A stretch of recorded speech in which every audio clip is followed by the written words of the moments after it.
2020 से जो ग्रहों का समीकरण शुरू हुआ वो 2035 तक चलने वाला है। पानी से जुड़ी हुई घटना आप देख ही रहे हो बिल्कुल किस तरीके की चल रही है पंजाब में, सरकारों में जो चल रहा है, डोनाल्ड ट्रंप का जो चल रहा है, उसके बाद नरेंद्र मोदी जी की सरकार का जो चल रहा है, देन नेपाल में जो हुआ। मंगल की एनर्जी जो नंबर 9 की एनर्जी बड़ी अग्रेसिव है और फीमेल्स की एनर्जी शुक्र है। फिर भी मैं आपको ये कहूंगी कि हिंदुस्तान फिर भी लड़ लेगा। बाकी देशों में और भी खराब हालत होगी, स्पेशली यूरोपियन देशों में। हाई टाइड की वजह से फंस गए थे, लाल बाग के राजा का विसर्जन नहीं हो पाया। राफ्ट जो थी जिसपे जाना था उसमें टेक्निकल इश्यूज आए थे। आपको क्या लगता है एस्ट्रो के हिसाब से आप इसे किस तरह से देखते हैं? जब भी चंद्र ग्रहण होता है तो कुछ ना कुछ हर किसी के मानसिक या सिचुएशन में ऐसे बोट का फंस जाना, गाड़ी का गिर जाना या कुछ ऐसा होना। और दूसरी चीज ये भी है कि जहाँ पे भीड़ होगी वहां पे तमाशा होगा। जहाँ पे अहमदाबाद क्रैश की हम बात करें तो वहां पे सब लोगों का इकट्ठे मरना, उसको हम कलेक्टिव कर्मा कहते हैं, द पास्ट बर्थ। आपने सुना भी होगा, बहुत सारे एक्सपर्ट्स ने बोला था कि सबने मिलकर गांव जलाया था अपने पूर्व जन्म में, जिसके कारण वो खुद इस जन्म में जले। आपके दादा दादी, नाना नानी, पेरेंट्स, अगर आप उनकी अवहेलना कर रहे, उनको पूछ तक नहीं रहे, कितनी भी पितृपक्ष की पूजा करा लीजिए, कोई आपके काम नहीं आने वाला। आवेश दरबार जी जो हैं बड़े सीधे से हैं, नगमा बहुत स्मार्ट है। आवेश दरबार अपना नहीं सोचते, दूसरों का सोचते हैं और उनका लक कहीं जाके ब्लॉक हो जाता है। अमाल को अपना, अगर अब वो मेंटल हेल्थ का ध्यान रखेंगे, अपने को स्ट्रेटेजाइज करके चलेंगे तो आगे तक जा सकते हैं। अश्नूर को अपना ओवर कॉन्फिडेंस कम करना पड़ेगा। तान्या को थोड़ा सा बैलेंस वे से खेलना पड़ेगा। कुनिका जी काफी हद तक बिग बॉस डोमिनेट कर सकती हैं। एक बार फिर से हमारे साथ आ गई हैं रिनी और आज हम लोग बहुत सारी बातें करने वाले हैं, बहुत चीजों के बारे में बात करने वाले हैं, प्रेडिक्शंस करेंगे और कुछ अच्छी अच्छी बातें करेंगे। सबसे पहले रिनी जो आज मुझे आपसे जानना है वो बहुत ही दुखद है। मैं कहूँ तो जो पंजाब का हाल है, नेपाल का हाल है, ये बहुत दुखद स्थिति है देश की, नेपाल की। और क्या कहेंगे इस बारे में, क्या चल रहा है ये? देखिए, अगर आपको याद होगा तो जब भी हमारी मुलाकात होती है मैं आपको तब से ये बात कहती आई कि 2020 से जो ग्रहों का समीकरण शुरू हुआ वो 2035 तक चलने वाला है। और अगर हम ये सोचें कि आने वाले महीनों में हम राहत की सांस ले पाएंगे तो मुझे क्षमा करें, ये बात सही नहीं है। और मैं इस बात को इसलिए नहीं छुपा रही हूँ ताकि लोग अपना ध्यान रखें। हमेशा एस्ट्रोलॉजर डराता नहीं है, कॉशन भी करता है कि आपको इन सब चीजों का ध्यान रखना है। जहां तक 29 मार्च 2025 के बाद की ग्रहों का समीकरण जिस हिसाब से रहा, पहले शनि राहु साथ में, फिर मंगल केतु साथ में, फिर शनि के सामने अभी भी मंगल चल रहे हैं, उसके बाद शनि का मीन राशि में जाना, तो पानी से जुड़ी हुई घटना आप देख ही रहे हो बिल्कुल किस तरीके की चल रही है पंजाब में। उसके बाद फिर मैंने ये भी कहा था कि पूरे विश्व में उथल पुथल का समय है। सरकारों में जो चल रहा है, डोनाल्ड ट्रंप का जो चल रहा है, उसके बाद नरेंद्र मोदी जी की सरकार का जो चल रहा है, देन नेपाल में जो हुआ।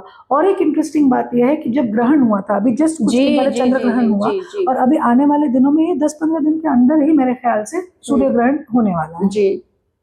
जब दो ग्रहण इतने आसपास में होते हैं और शनि वक्री चल रहे हैं, शनि मार्गी होंगे 28 नवंबर 2025 में। तो अब इसमें क्या होता है, जब दो ग्रहण ऐसे आते हैं, स्पेशली जो चंद्र ग्रहण होता है ना, वो किसी भी फीमेल के लिए सही नहीं होता। अच्छा। इस तरीके की सिचुएशन में, और बाकी ग्रह और ऊपर से ग्रहण, तो अगर आप ये मुझे नेपाल का इंसिडेंट जो है वो आप बता रहे हो तो I am not surprise, because ये लेडीज के लिए अच्छा है भी नहीं। ये साल ही लेडीज के लिए अच्छा नहीं है, क्योंकि मंगल की एनर्जी जो नंबर 9 की एनर्जी बड़ी अग्रेसिव है और फीमेल्स की एनर्जी शुक्र है। तो दोनों की जमती नहीं है, क्योंकि इतना ज्यादा उसमें फायर वर्क हो जाता है ना, और ग्रहों का ऊपर नीचे ऐसा होता है कि ये सफरिंग चलती रहेगी अभी। लेकिन फिर भी मैं आपको ये कहूंगी कि हिंदुस्तान फिर भी लड़ लेगा। बाकी देशों में और भी खराब हालत होगी, स्पेशली यूरोपियन देशों में। अच्छा, हाँ, ऐसा है। यूरोपियन देश के लिए भी जो है वो ये समय जो है ये काफी कठिन है। एशिया में क्योंकि ये ग्रहण दिखा तो एशिया में इस चीज का ज्यादा इम्पैक्ट है। अच्छा। इन टर्म्स ऑफ बांग्लादेश में भी उथल पुथल होगी, श्रीलंका में भी होगी, नेपाल में हो रही है, और अभी इंडिया जो है इंटरनल और एक्सटर्नल कॉन्फ्लिक्ट दोनों से उनका सामना होगा। तो यही चीज है कि अभी मैं लोगों को यही कहूंगा कि ईश्वर के सानिध्य में चलिए, कुछ ना कुछ पूजा पाठ अपने घर में प्रॉपर विधि पूर्वक कराते रहिए। किसी कोई जैसे मान लीजिए आप लोग क्या करते हैं अमूमन तौर पे जो है पर्सनल लेवल पे अगर मैं कहूँ 6 साल 8 साल बाद कोई प्रॉब्लम है तब एस्ट्रोलॉजर के पास पहुंचे। पहले से ही किसी एस्ट्रोलॉजर के टच में रहिए, थोड़े बहुत उपाय करते रहिए ताकि आपका मतलब जितनी त्रासदी आपके साथ हो सकती है उससे इंटेंसिटी कम हो। अभी और भी हमें क्रैश एक्सीडेंट्स, ट्रेन एक्सीडेंट्स देखने को मिलने वाले हैं। तो मैं लोगों को यही कहूंगी कि ट्रैवलिंग जब आप कर रहे हैं, तो मैंने लास्ट टाइम भी कहा था कि आर्कएंजल माइकल प्रोटेक्ट्स, वो बोलिए। उसके बाद जहां तक बात होती है चलत विमान को लाहल हुई जय रघुवीर कहत सब कोई, ये मंत्र बार बार आप बोलते रहिए ताकि आप काम की वजह से ट्रैवल तो करेंगे तो उस मंत्र के कारण आपको सेफ्टी कंटिन्यूस मिलते रहेगी। रिनी, हम लोग चंद्र ग्रहण की बात कर रहे थे और एक चीज अभी जो मुझे ध्यान आई कि काफी ये न्यूज में भी है, वायरल भी है, जो इस बार लाल बाग के राजा का विसर्जन हुआ है। नॉर्मली हर साल क्या होता है कि सुबह के 9 बजे से पहले विसर्जन हो जाता है। हाँ। लेकिन इस बार रात को, जिस दिन चंद्र ग्रहण था उस दिन रात को विसर्जन हुआ। हाई टाइड जो बताया जा रहा है कि हाई टाइड की वजह से फंस गए थे, लाल बाग के राजा का विसर्जन नहीं हो पाया। राफ्ट जो थी जिसपे जाना था उसमें टेक्निकल इश्यूज आए थे। आपको क्या लगता है एस्ट्रो के हिसाब से आप इसे किस तरह से देखती हैं? देखिए, जब भी चंद्र ग्रहण होता है तो कुछ ना कुछ हर किसी के मानसिक या सिचुएशन में ऐसे बोट का फंस जाना, गाड़ी का गिर जाना या कुछ ऐसा होना, इलेक्ट्रिक्यूशन होना, पानी आ जाना, ये सब चीजें, चंद्र मतलब पानी, तो पानी में ही ये घटना हुई है। अभी आप हर जगह देख रहे हैं कैसे बाढ़ हो रही है, फ्लड हो रही है, सब चीज पानी से रिलेटेड है। शनि क्योंकि जल तत्व राशि में है, मीन राशि में है, तो पानी की एनर्जी बड़ी सेंसिटिव है। तो अगर चंद्र ग्रहण भी उसी दिन है और पानी से रिलेटेड घटना हो रही है तो वो फिर ऐसी कोई घटना होना कोई अतिशोक्ति नहीं है। और दूसरी चीज ये भी है कि जहां पे भीड़ होगी वहां पे तमाशा होगा। ओके। तो इसलिए भीड़ भाड़ वाली जगह में जाना थोड़ा सा आप रह सह के करें। या ट्रैवलिंग हो गई या ऐसी कोई लाइक जुलूस होना या इस तरीके की चीजें अवॉइड करें। तो एक तरह से जो लाल बाग के राजा के साथ जो फर्स्ट टाइम हुआ लाइफ में, वो कहीं ना कहीं जुड़ा हुआ था, ग्रहों का उसमें योगदान है। ग्रहों का योगदान तो हमारे जीवन से मरण तक हर चीज में है। लेकिन कई चीजों में एकदम एविडेंट हो जाता है कि मतलब अच्छा मंगल का साल है तो लोग जबरदस्ती, आप देखोगे यहाँ गाड़ी खड़ी है, यहाँ आके किसी ने मार दिया। इस तरीके के इंसिडेंट इस साल में बहुत हुए हैं। और मतलब 2 लोग ऐसे बात कर रहे हैं, अरे तेरी नानी तेरी दादी, अचानक इतना बड़ा झगड़ा हो गया कि मतलब पता ही नहीं कि वो कहाँ तक चली गई बात। तो इन सब चीजों से दूरी बनाए रखें, ईश्वर के सानिध्य में चलें। साल आने वाले भी काफी टफ है, लेकिन इसमें एक पॉजिटिव बात यह है कि जो स्पिरिचुअलिटी का दामन पकड़ के आगे चलता गया, लोगों के उद्धार के लिए काम करता गया, शनि उनको रिवॉर्ड भी करेंगे, राहु केतु उनको रिवॉर्ड भी करेंगे। और आप देख लीजिए, लोग क्या ट्रैवल नहीं कर रहे, लोग क्या जीना बंद कर दे, ऐसा नहीं होता। अपनी अपनी ग्रह दशा और उस दिन बाकी ग्रहों की दशा जिस प्रकार की है उसके हिसाब से प्रेडिक्शंस होते हैं, उसके हिसाब से चीजें हमारे लिए। ऐसा नहीं है कि सभी एक साथ मर गए, नहीं, बिल्कुल नहीं है ना, सभी एक साथ जीवित हो गए, ऐसा नहीं है। लेकिन जहाँ पे अहमदाबाद क्रैश की हम बात करें तो वहां पे सब लोगों का इकट्ठे मरना, उसको हम कलेक्टिव कर्मा कहते हैं, मतलब पास्ट बर्थ में सब लोगों ने, जब हम लोग PLR जब करते हैं, जब ध्यान में बैठते हैं, तो हमने ये इंसिडेंट वहां पे नोटिस किया था दैट सब लोगों ने मिलकर, आपने सुना भी होगा, बहुत सारे एक्सपर्ट्स ने बोला था कि सबने मिलकर गांव जलाया था अपने पूर्व जन्म में, जिसके कारण वो खुद इस जन्म में जले। तो ये सब बातें दूसरों के लिए, हाँ देखा नहीं है तो इट्स फन, ऐसा नहीं होता है। वासांसी जीर्णानि यथा विहाय, हमारे शास्त्रों में भी ये चीज लिखी हुई है कि जब हम ओल्ड हो जाते हैं, हम अपना कॉस्ट्यूम चेंज करके आते हैं। कर्मा के वजह से ही तुम्हारी कुंडली बनती है, बिना कर्मा की कुंडली कहाँ से बनेगी आप बताइए। इसका मतलब ये हमारा पहला जन्म तो नहीं है, हमने जन्म इससे पहले भी लिया, तभी उसके दारोमदार पे हमें कर्मा मिल रहा है, हमारी कुंडली बन रही है। तो लोगों को किसी भी टॉपिक के बारे में हास्यास्पद रिमार्क्स पास करने से पहले थोड़ा सोचना चाहिए कि क्यों ऐसा बोल रहे हैं एस्ट्रोलॉजिस्ट, ऐसी बात कोई नहीं करता। ऐसा है। अच्छा, जो ये आपने कई बार मेंशन किया कि मीन राशि में शनि का प्रवेश है, इसमें मीन राशि वालों को कुछ ज्यादा खतरा है? क्या खतरा इन द सेंस, देखिए क्या होता है, शनि जहाँ जाके बैठते, मतलब एक प्रिंसिपल रूल है एस्ट्रोलॉजी का कि गुरु जहां देखते हैं उस स्थान का वो उद्धार करते हैं, और जहां बैठते हैं उस स्थान की हानि करते हैं। अच्छा। और शनि का उल्टा है कि शनि जहां जाके बैठते हैं उनका अच्छा करते हैं, और जहां दृष्टि डालते हैं उनका खराब करते हैं। ओके। तो मीन वालों के लिए, क्योंकि जल तत्व की राशि है और गुरु की राशि है, गुरु की राशि में शनि वैसे ही कंफर्टेबल नहीं रहते। गुरु बोलता है मैं अपनी चलाऊंगा, शनि बोलता है मैं अपनी चलाऊंगा।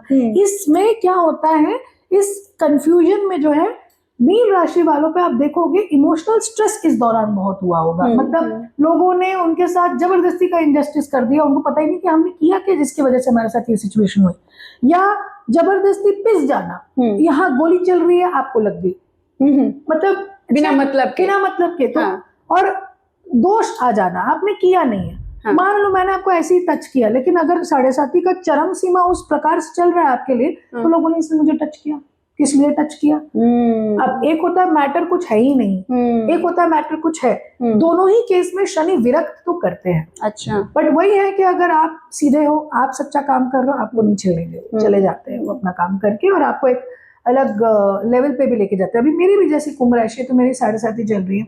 इन 5 सालों में बहुत मेरे को मिला भी, मैं आप लोगों से इसी 7.5 के दौरान ही मिली जी।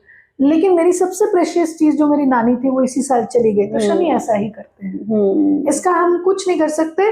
लेकिन ये होता है कि एज हीलर्स हम दूसरे के परिवारों को मदद कर सकते हैं, लेकिन अपने लिए स्व उपचार हम नहीं कर सकते, क्योंकि वो अलाउड ही नहीं होता। एक डॉक्टर अपने खुद का ऑपरेशन नहीं कर सकता। सही बात है, ऐसा होता है। बट आई एम श्योर कि आपकी नानी जहां भी है वहां से आपको आशीर्वाद दे रही होंगी, और आप देखकर खुश हो रही होंगी कि आप आगे बढ़ रही हैं, बातें कर रही हैं, लोग आपको जान, वो एक एंजल है मेरे लिए, और वो हमेशा रहेंगी। और चाहे हम जितना भी नाम कर ले, हमारे को अस्तित्व में लाने वाले हमारे पूर्वज हैं, हमारे जनरेशंस के लोग हैं, और उनका हर एक डीएनए, उनका हर एक ब्लड हमारे अंदर है। हाँ। तो अगर हम उनका सम्मान नहीं करेंगे तो मतलब हम आगे बढ़ ही क्यों रहे थे। तो ऐसा है, तो इन सब चीजों का ध्यान रखें। अभी पितृपक्ष चल रहे हैं, तो उन नियमों का पालन जरूर करें, क्योंकि इस दौरान पितृ धरती पर उतरे होते हैं, तो उनकी पूजा अर्चना अच्छे से करनी चाहिए।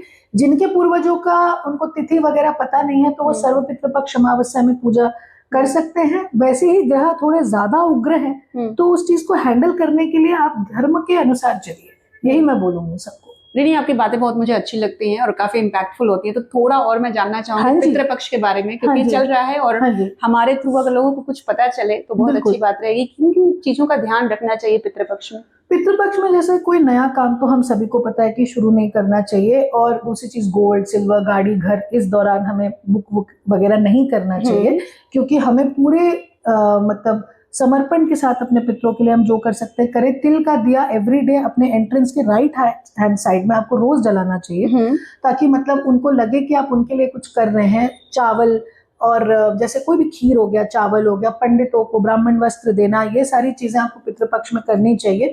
और त्रिपिंड दान, मतलब जैसे माँ बाप जिनके दोनों नहीं है उनको, जैसे आप बनारस में चले गए, ऋषिकेश चले गए, तो वहां पे त्रिपिंड दान जो है वो आपको करना चाहिए। सबसे बड़ी बात मैं आपके माध्यम से कहना चाहूंगी कि आप चाहे पितृपक्ष में कितनी भी पूजा कर लीजिए, कितना भी उपाय कर लीजिए, लेकिन जब आपके लोग जिंदा हैं, आपने तभी उनके साथ तिरस्कार किया, तो आप कितनी भी पूजा करा लीजिए, उसके लिए भगवान के तरफ से कोई माफी नहीं है। तो इसीलिए मैं कहती हूँ कि हर एक चीज को आप रिचुअलिस्टिक वे में कर रहे हैं वो तो सही है ही, लेकिन साथ में आप जब जीवित अवस्था में हैं, आपके दादा दादी, नाना नानी, पेरेंट्स, अगर आप उनकी अवहेलना कर रहे, उनको पूछ तक नहीं रहे, कितनी भी पितृपक्ष की पूजा करा लीजिए, कोई आपके काम नहीं आने वाला। तो सबसे बड़ा कर्म है और प्रेजेंट का जो सबके इज्जत देना, रिस्पेक्ट देना और अच्छे से रहना। चाहे कोई भी हो, जैसे आपका और हमारा जो रिश्ता, अब हम आपके वजह से स्टार्स बनते हैं, हम आपके वजह से एक्टर्स की पॉपुलैरिटी मिलती है। अगर हम आप ही के साथ दुर्व्यवहार करें तो शनिदेव हमको देंगे, और अगर आप हैं,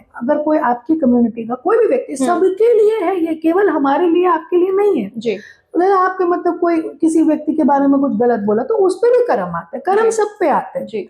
तो हमें इस चीज का ध्यान रखना चाहिए कि हम किसको कहाँ क्या बोल रहे हैं। जितना हम में से कोई परफेक्ट तो है नहीं, कोई दूध का धुला भी नहीं है, जितना परफेक्ट हम अपनी तरफ से चीजों को कर सकते हैं उतनी कोशिश तो करनी चाहिए। ये बात है। आपकी बातें बहुत इम्पैक्टफुल होती हैं और लोग फॉलो करते हैं। लेटेस्ट मैं बताऊंगी, मैंने आपका एक रील देखा जिसमें आपने एक बहुत सिंपल तरीके में आपने अपना एक्सपीरियंस शेयर किया था और वो बहुत वायरल हुआ, जहां पर आपने ये बताया था किसी एक्टर के बारे में, he does something with teddy. मतलब ये केसेस इस तरीके के है ना चेतना जी, कि अमूमन तौर पे हम हीलर्स के पास आते रहते हैं। अब क्या होता है, हम ऑब्वियसली फॉर मतलब ऑब्वियस रीजन हम नाम तो डेफिनेटली नहीं ले सकते, क्योंकि किसी के सम्मान की बात है, किसी ने हमको अपना समझ के कुछ शेयर किया। लेकिन कई बार कैसा होता है, हमें केस स्टडी समझाने के लिए इस तरीके की बातें शेयर करनी पड़ती है, क्योंकि लोगों को पता होना चाहिए कि मानसिक विकार किस तरीके से आजकल बढ़ रहा है। तो इसी बात पे मैंने शेयर किया था, जो भी इंसिडेंट जो रील में था वो काफी मतलब वायरल गया। और उसमें फिर लोगों ने पूछा कि ऐसा होता है क्या ये, तो मैंने कहा देखिए, एक हीलर की जिंदगी में बहुत तरीके के अजीबोगरीब केसेस आते हैं। अगर हम किसी का मजाक उड़ाएं तो वो मेरा उद्देश्य नहीं था। मेरा सिर्फ इतना था कि अगर आपको ऐसा कुछ हो रहा है, स्पिरिचुअली मदद तो जरूर लीजिए, जो उस एक्टर ने ली भी, लेकिन दायरे में रहकर कीजिए चीजें, और रियलिस्टिक अप्रोच उस चीज का आप लीजिए, मेडिसिनल हेल्प लीजिए, हीलर्स की भी हेल्प लीजिए, लेकिन पहले अपनी मानसिक स्थिति का कम से कम एक असेसमेंट कर ले कि अगर हमें ये दिक्कत हो रही है तो उसका सोल्यूशन हमारे लिए क्या है। यही चीज मैं बोलना चाहूंगी। जो एस्ट्रोलॉजर्स होते हैं, हीलर्स होते हैं, काफी अट्रैक्टिव होते हैं, इन द सेंस कि ऐसे स्पीकर्स होते हैं जो लोग सुनते हैं। जैसे आप अगर मेरे बारे में कुछ बताएंगे तो मैं सुनूंगी आपको। हाँ, कितने आपको डीएम्स आते हैं, प्रपोजल्स आते हैं? सही बात है, एक्चुअली ये कॉम्प्लीमेंट है, लेकिन कई बार परेशानी का कारण भी हो जाता है। क्योंकि क्या है कि जैसे आप भी एक लेडी हैं, आप ये बात समझ पाएंगे कि अगर आपके फैंस आपको पसंद कर रहे हैं, किसको नहीं अच्छा लगेगा, सबको अच्छा लगेगा। लेकिन उसमें मतलब ये जानने के बाद मेरी जो टीम है सोशल मीडिया की, वो बोलती है कि आपकी फैन फॉलोइंग तो बढ़ रही है, लेकिन चीजें फनी ये लगती है कि मतलब लोगों को उसी एक क्षेत्र पे जाना होता है। कि मतलब आप मुझे बहुत अच्छी लगती हैं। कई ऐसे इन्फ्लुएंशियल लोग हैं जो बात करते करते प्रेम में ही पड़ जाते हैं, तो मैं उनको कहती हूँ कि देखिए, मेरा प्रेम पहले हो चुका है और उसी को मैं कंटिन्यू करना चाहती हूँ, और आप लोग सबके प्रति मेरा एक सम्मान आदर हमेशा रहेगा। लेकिन मैं वैसे नहीं हूँ जैसा आपको लग सकता है मेरे वेशभूषा से कि मैं बहुत मॉडर्न हूँ, लेकिन मेरे में एक परफेक्ट बैलेंस है कि मैं उतनी ही ट्रेडिशनल हूँ जितनी मॉडर्न। तो मुझे इस बात पे कई बार लोगों से ये पूछना रहता है कि आप मुझे पसंद कर रहे, करते रहिए, मैं उसी लिए आपके समक्ष आती हूँ, लेकिन दायरे में रहिए। मैं सिर्फ ये बोलना चाहती हूँ। कई बार लोग दायरा ही भूल जाते हैं कि मैं 2 बच्चों की माँ हूँ, किसी की पत्नी हूँ, सभी भूल जाते हैं। तो वो बड़ा मतलब मैं उसको कैसे एक्सप्रेस करूँ, मुझे कई बार समझ में नहीं आता। एनीवेज, चलिए बात करते हैं बिग बॉस और राइज एंड फॉल के बारे में। कहाँ से, कौन से शो से आप शुरुआत करेंगे? चलिए बताइए कैसा चल रहा है। आपने, मुझे याद है कि आपने बताया था कि बिग बॉस इस बार श्रापित है। यस, है ना, हमारे जो पिछले इंटरव्यू में कहा था, जो कि काफी वायरल हुआ था, लोगों ने बहुत देखा था उसको, मिलियंस ऑलमोस्ट व्यूज। ये आपका भी लक है, 7.5 आपको भी फेवर कर रहा है, क्योंकि मतलब आप बहुत सच बातें बोलते हैं। मैं चेतना जी के बारे में बोलना चाहूंगी, इनके इंटरव्यू में मैं सबसे कंफर्टेबल रहती हूँ, क्योंकि ये कंफर्टेबल करती हैं सामने वाले व्यक्ति को। और जो देखो, इन्फॉर्मेशन देना एक कला है, और उस कला में ये बड़ी पारंगत है। और जब 2 लोग जो टैलेंटेड हैं वो साथ में मिलते हैं, मैं अपने आप को भी टैलेंटेड मानती हूँ और मानने में कोई गलती नहीं है, but at the same time जब एक ऐसा एक सिम्बायोटिक रिलेशनशिप होता है ना, तो उसमें ऑडियंस का भी बहुत फायदा होता है कि आप जो मुद्दे की बात है वो कर रहे हैं, आप इधर उधर की बातें नहीं कर रहे जी। तो वो और इंटरेस्टिंग हो जाता है। और हमारे वायरल भी गए वीडियोस अनएक्सपेक्टेडली, मतलब बहुत ज्यादा चले गए वायरल। तो ये था बिग बॉस सीजन का श्रापित। बोलने का मतलब सिर्फ मेरा एक था, वो ये कि बिग बॉस, अगर आप सिर्फ बिग बॉस का टोटल करें तो वो 6 पे आता है, which is a good number, Venus का नंबर। 13, 14, 16, 19 और भी कुछ नंबर्स हैं, जैसे 10 हो गए, 25 हो गए, ये सारे कार्मिक डेथ नंबर्स होते हैं। Now there is a difference, ये डेथ है, डेथ नहीं है। ओके, एक तो ये अंग्रेजी में लोगों को समझ में नहीं आता। डेथ जो है वो है ऋण, और जो डेथ है वो है किसी का इस दुनिया से जाना। तो कार्मिक डेथ नंबर का मतलब होता है आप कुछ ऐसा पूर्व जन्म में करके आओ जिसका हिसाब अभी तक बाकी है। हालांकि हम सभी कार्मिक हैं, क्योंकि हम इसीलिए आए हैं, but at the same time in numbers में स्पेशली कुछ ज्यादा इंजस्टिस किया होता है। जैसे 14 नंबर जो मेरा नंबर है, आपका भी शायद नंबर 5 है आपका। आपका नंबर क्या है, लाइक 23 या 14 है? As in date of birth 5 सितंबर। हाँ, तो आप बच गए हो कार्मिक डेथ से। मैं 14 हूँ, तो मेरा है कार्मिक डेथ। तो इसमें क्या, फ्रीडम आपको दी गई थी पिछले जन्म में, और आपने उस फ्रीडम का कहीं गलत इस्तेमाल किया। अच्छा। या आपने माँ बाप का ध्यान नहीं रखा। तो अभी सिचुएशन वाकई में मेरी ऐसी है कि मुझे माँ बाप का ध्यान रखना है, और मैं रखती नहीं हूँ। सो ऐसा है। तो इस तरीके का कुछ ऐसा, मतलब आपके ऊपर ऑब्लिगेशन होता है that you have to do it. बाकी लोग करेंगे तो उनको उतना नहीं, लेकिन आपको बहुत पड़ेगी। तो इसलिए इस चीज का रहता है। 19 नंबर क्योंकि कार्मिक डेथ नंबर है, तो इसमें पावरफुल नंबर है, क्योंकि कॉम्बिनेशन है सन एंड मार्स का। लेकिन उतना ही वो नेगेटिव भी कई बार हो जाता है, क्योंकि अग्रेशन वाला नंबर है, सूर्य और मंगल दोनों साथ में रहेंगे तो विस्फोट ही होगा। तो इस दौरान आप देखोगे इस सीजन में ज्यादातर लोग गुस्सैल होंगे। वैसे तो हर सीजन में कोई ना कोई रहता है, कोई ना कोई रहता है। हाँ। एक या दो लोग रहते हैं। इस सीजन में हो सकता है ज्यादातर लोग ही टेम्परामेंटल हो। हाँ, डे 1 से झगड़े चल रहे हैं। हाँ, तो इसमें जो नंबर 369 वाले हैं, जितना मेरे पास इंफॉर्मेशन है, क्योंकि कई बार इंफॉर्मेशन की गलती की वजह से प्रेडिक्शन भी गलत होती है, उस बात को मैं मानती हूँ। तो कुनिका सदानंद जी शायद 9 नंबर वाली हैं, जितना मेरा नॉलेज है, और सो इज तान्या मित्तल, ये 9 नंबर वाली है। ये साल नंबर 9 का है। तो अगर ये स्पेशली तान्या मित्तल टैरो के अनुसार भी अगर ये टॉप 3 में चले जाती है तो मुझे सरप्राइजिंग नहीं लगेगा। अच्छा। या गौरव चले जाते हैं टॉप में तो सरप्राइजिंग नहीं लगेगा। लेकिन आपको 28 नवंबर के बाद ये ज्यादा ज्ञात होगा कि जीतने कौन वाला है। ओके। क्योंकि ग्रह अभी बैलेंस नहीं है। इस दौरान आपको एक आइडिया लग सकता है कि ये शायद लग रहा है, लेकिन जब शनि मार्गी होते हैं, अभी वक्री चल रहे हैं, जब मार्गी होते हैं तब आपको क्लैरिटी आनी शुरू होती है। ओके, ऐसा है। तो ये 28 नवंबर तक कभी वक्री ही रहेंगे शनि। वक्री ही रहेंगे शनि, तो इसके वजह से बहुत ज्यादा उथल पुथल हो जाती है। और मंगल शनि के सामने थे तो और भी चीजें हुई दुनिया भर में। तो ये भी 13 सितंबर के बाद से मंगल का पोजीशन थोड़ा स्ट्रांग होगा तो घटनाएं थोड़ी कमेंगी, लेकिन फिर भी मैं प्रिकॉशन में सबको बोलूंगी कि आप रहिए, क्योंकि किसी का कुछ बोला नहीं जा सकता। ऐसा है। तो बिग बॉस का सीजन में अगर आप देखें तो जो भी मैंने आपको याद होगा किसी एक रील में या किसी एक इंटरव्यू में मैंने शायद आपको भी बोला था कि ए और एस नाम के लोगों के लिए ये साल भारी है। अब आप काउंट करके देख लीजिए कि इस बिग बॉस में मैं फॉलो नहीं कर रही, लेकिन जो डेट ऑफ बर्थ मेरे पास आए, अमाल, अभिषेक, आवेश, अश्नूर, ये जितने भी लोग हैं सारे ए नाम वाले लोग हैं। ठीक है। अब मेष राशि की 7.5 29 मार्च 2025 को शुरू, अगर हम कुंडली ना भी देखें, सिर्फ अल्फाबेट देखें, तो अल्फाबेट के हिसाब से इनकी मेष राशि होती है। इन लोगों का सबका जर्नी चैलेंजिंग रहने वाला है, इजी तो रहने वाला है नहीं। और आवेश दरबार जी जो हैं बड़े सीधे से हैं, जो मुझे लगता है, क्योंकि एज अ कोरियोग्राफर भी मैं उनको जानती हूँ। तो आवेश दरबार बड़े सीधे से हैं। नगमा बहुत स्मार्ट है।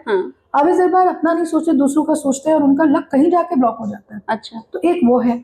वो इस बिग बॉस के सीजन में भी रिलेशनशिप की वजह से उनको जितनी पब्लिसिटी मिलेगी। I don't see immense potential in him. Okay. अमाल को अपना, अगर अब वो मेंटल हेल्थ का ध्यान रखेंगे, अपने को स्ट्रेटेजाइज करके चलेंगे तो आगे तक जा सकते हैं। अश्नूर को अपना ओवर कॉन्फिडेंस कम करना पड़ेगा। तान्या को थोड़ा सा बैलेंस वे से खेलना पड़ेगा। कुनिका जी काफी हद तक बिग बॉस डोमिनेट कर सकती हैं, क्योंकि उनका भी नंबर शायद 9 ही है जितना मेरे पास है। और यंगस्टर्स और सीनियर्स की जमेगी नहीं, ये है। तो इस तरीके का चलता रहेगा। जीशान एक स्ट्रॉन्ग कंटेंडर है। मृदुल और नतालिया, जिनका मैंने नाम देखा, इन सबको तो मैं मतलब माफ कीजिएगा, मैं जानती ही नहीं हूँ। तो मृदुल और नतालिया का जो है उनमें कुछ रिलेशनशिप नहीं है। They are doing just for the sake of fun and the show। Farhan and Basir, इतने इंटरव्यूज कर रही हूँ तो मतलब सबका नाम रट गया है। तो इनका जो है, हो सकता है इनके पहले का कोई एसोसिएशन रहा हो। फ्रेंड के हिसाब से रिलेशनशिप वो कार्ड में क्लियरली नहीं दिखा, लेकिन इनका एक एसोसिएशन रहा है, उतना जरूर दिखता है। ओके। बट देन लाइक ये भी शो के लिए ही चल रहा है। शहनाज के भाई भी आ गए हैं। हाँ, and at the same time वो यहाँ पे ऑब्वियसली पुल कॉन्टैक्ट्स इन्फ्लुएंस की वजह से हैं। And at the same time SH again S, इनका भी एक अलग स्ट्रगल है। अगर आप इनके पर्सनल लाइफ, प्रोफेशनल लाइफ में जाके देखोगे, he is not an achiever. तो ग्राफ में गड़बड़ है सभी की। लेकिन ये गौरव का, तान्या का, मेरे को फिर भी लाइक लगता है कि अगर ये कुछ समय निकाल लिए तो फिर इनका चांस बढ़ जाएगा। ऐसा है। तान्या की लाइफ बहुत कंट्रोवर्शियल हो चुकी है। घर के अंदर तो थोड़ी कम है, लेकिन बाहर उनके एक एक्स बॉयफ्रेंड बलराज सिंह कोई आ चुके हैं अचानक से, जिनके बारे में पता नहीं तान्या को पता भी है कि नहीं, ये किसी को नहीं मालूम। प्लस अब बलराज की भी गर्लफ्रेंड आ गई है, जोया, जो अब ये काफी बाहर, मतलब तान्या घर के अंदर है लेकिन बाहर काफी चर्चा चल रही है उनकी। एक्चुअली मैं यही तो कह रही हूँ कि क्या होता है, जो होता है वो तो या तो इमेज उठाता है या तो इमेज गिराता है। हाँ। लेकिन आप देखिए कि पूरा मतलब बाहर चर्चा तान्या की ही हो रही है ना। राइट। तो ये चीज है, ये एनर्जी और ग्रहों का खेल है डियर। नहीं तो एक इन्फ्लुएंसर को कौन जानेगा। हाँ। उनको जानेंगे तब जब वो ऐसे किसी शो में आएंगे। नहीं तो इंस्टा वगैरह से एक लिमिटेड तरीके से जानते हैं। आज मैं भी अपना पेमेंट करके फॉलोअर्स बढ़ा दूं तो मेरे भी आ जाएंगे। राइट। हम करते नहीं, हम लोग ईमानदार टाइप के लोग हैं। हम लोग जितना ईमानदार रह सकते हैं उतना मतलब कोशिश करते हैं जी। So that's the thing. तो इसमें ये आगे जा सकते हैं, इनका नंबर स्ट्रांग है, काफी इंटरेस्टिंग पर्सनालिटी है। और इनका मृदुल का ओके, अभिषेक को भी अपने व्यवहार में बहुत ज्यादा ठहराव लाने की जरूरत है। वो कभी भी कुछ भी करते हैं, ऐसा उनका ग्राफ मुझे दिखता है कार्ड्स के अनुसार। और जिशान भी टेम्परामेंटल हो सकते हैं। मैंने उनका एक भी एपिसोड नहीं देखा, मैं उनको जानती भी नहीं हूँ, मतलब मुझे माफ कीजिएगा, बट मैं उनको नहीं जानती।